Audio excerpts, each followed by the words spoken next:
What's up everyone, John Rettinger from Techno Buffalo here with a full review of the second follow-up to the e-reader that started the e-reader craze. This is of course the Amazon Kindle 3.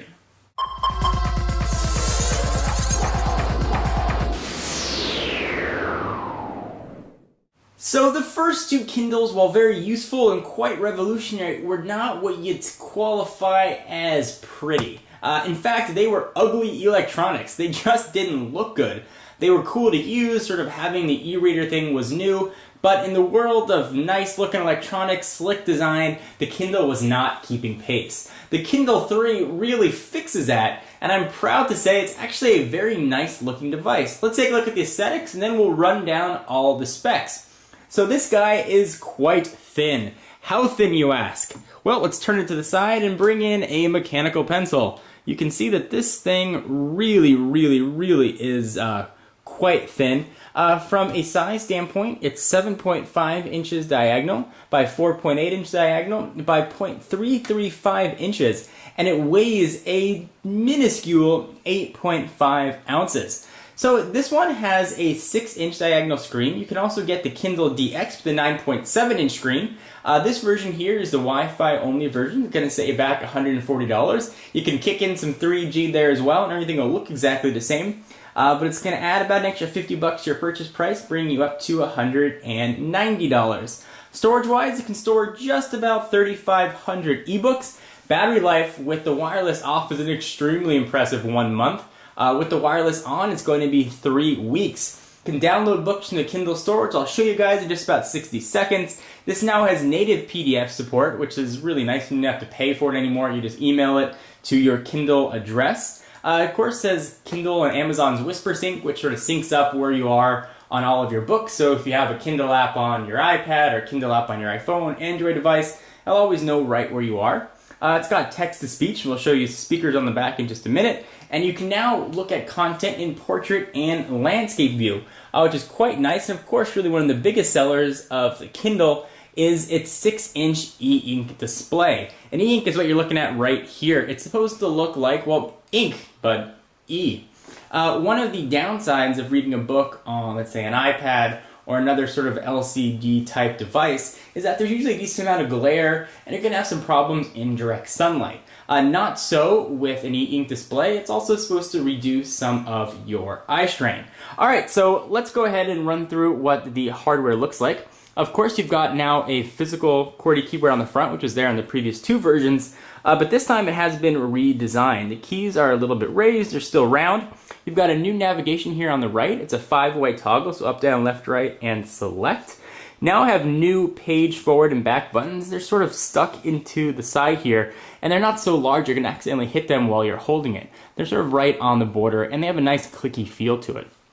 The back is now made of a nice soft touch, almost rubbery plastic feel. It really feels nice to hold in the hand. I've got 2 speakers up top, and on the bottom you've got your power and lock switch. You've got volume up and down, micro USB charging, 3.5mm headset jack. On the top, you've got nothing. Let's go ahead and kick the device actually on here.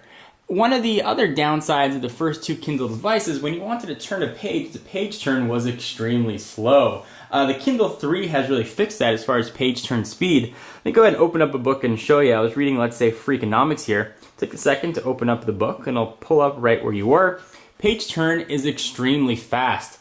It's relatively close to almost instantaneous. As soon as you push the button, content is almost already there. You don't have to wait now half a second, which doesn't seem like a lot, but when you're reading a lot of books, that certainly adds up, especially if you're looking at a couple hundred pages. So the speed increase is really nice. One of the other great things about the Kindle is, of course, the Kindle store, which now has, at last count, over 550,000 books. Now you're probably saying, why do I need a Kindle when I can download the Kindle app on a myriad of applications? And that's really what Amazon is struggling with. I picked up the Kindle mostly because I was having some eye strain doing a lot of reading on the iPad, the device that I've been using for the majority of my books. Also, when I'm outside in direct sunlight, I was having a lot of trouble reading it. The Kindle really alleviates that, and for a relatively inexpensive entry point of $140, it's sort of a nice carry-on device, and the fact that it's so thin means it's not going to take up much space in my bag. So there are a few other new features with the Kindle 3 as well. Let me show you what those are. It now has a full WebKit-based browser, which you might think is weird on an e-ink display. WebKit is just sort of an open set of standards that Apple used on the iPhone, Google used on Android, and Palm used on WebOS. So it makes it for a very nice browser. So I'm going to go ahead and open up Menu. And it's still qualified as experimental. So we'll go ahead and open up the experimental section. I'll zoom in sort of off the keyboard a little bit more on the screen. And you can see what some of the other experimental sections are here. You've got the web browser, play MP3s, and text-to-speech. This will actually read books back to you in plain English. Let's go ahead and launch the browser and show you what this looks like. I don't know if you really use this for much web browsing. You probably have a smartphone or something in your pocket. But it is kind of cool that it does work. I just wanted to show you what it looked like. Let's go ahead and launch a website. So we'll open up, let's go to enter URL.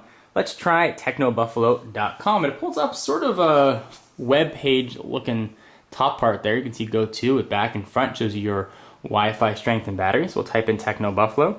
And the keyboard's really easy to type on. Now, one of the downsides, of course, of the Kindle and the e-inks in general is that they are not backlit. And of course, I typed TechnoBuffalo wrong on camera, but I'm going to go ahead and leave that in. Is that it's not a backlit display. So if you're trying to read this in the dark, you're going to have a bit of trouble. So let's try this one more time as I talk about how nice the keyboard is. Get a little nervous sometimes on camera. Go to TechnoBuffalo. There we go. .com. Let's go ahead and check load times. Hit go to and see what this looks like here. If you saw the web browser on the Kindle 2, you'll know it was a poor excuse for a web browser. Pretty much just pulled in text. No support for images or anything. This actually looks like a website. You can zoom in on text and sort of read what you'd like. You can select your hyperlinks. You can see that box sort of shows up there with the magnifying glass, and you just zoom in on the text that you're looking at. Really works surprisingly well. You see it even has a pop-up there. You might actually be able to use this as a web browser.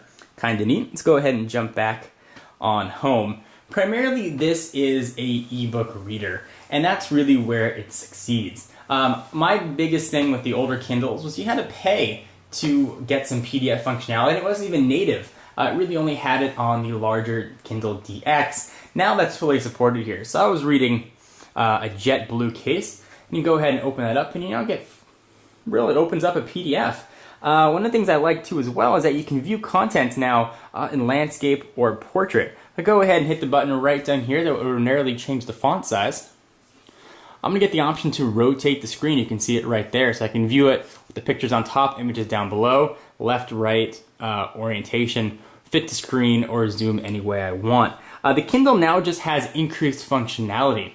Now, it's certainly not meant to replace an iPad. The iPad does a ton of different things. One of the things that it does do is happen to have ebook functionality. This is a dedicated device just meant for ebook reading. And a lot of you guys might be struggling with, why would I need a Kindle when I have another companion device? And again, the eye strain, the visibility to view this in direct sunlight, and sort of the easy to readness, if you will, of the e-ink really makes this a nice value proposition, coupled with the fact that it's so light and that it can hold so many books. It's very simple to use, it's easy to use. I could give this to my grandparents, for example, and they would know how to use it. It downloads books very quick. You've got access to the Amazon store, which I will go ahead and show you right now, the Kindle store. So go ahead and hit menu, and we'll jump on over the store. You can see what that looks like. Let's go ahead and shop in the Kindle store. And one of the great things as well about this, you can download previews of books. You get the first chapter and see if it's something that you want to read. You've got the Kindle store. You can view New York Times, Kindle top sellers, and a ton of other ways to sort your text.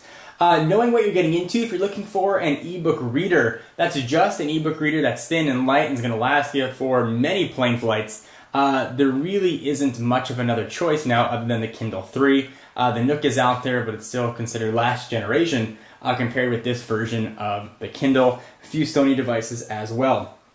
So knowing what you're getting into, looking for an ebook reader, this is definitely a 5-star device. Through size and for functionality, and now for speed, truly addressed all the concerns I had with the previous generation. Not to mention price. So anyway, guys, sort of an overview and review of the Amazon Kindle 3. I'm kind of curious what you guys have to say. Are you interested in an e-reader? Do you have no need because you have an iPad or another device? You read books on your iPhone or Android phone. Want to know what you have to say. For exclusive content, check me out at Twitter, twitter.com/John4Lakers. And for all your tech news, check out technobuffalo.com. See you guys in the next video. Bye-bye.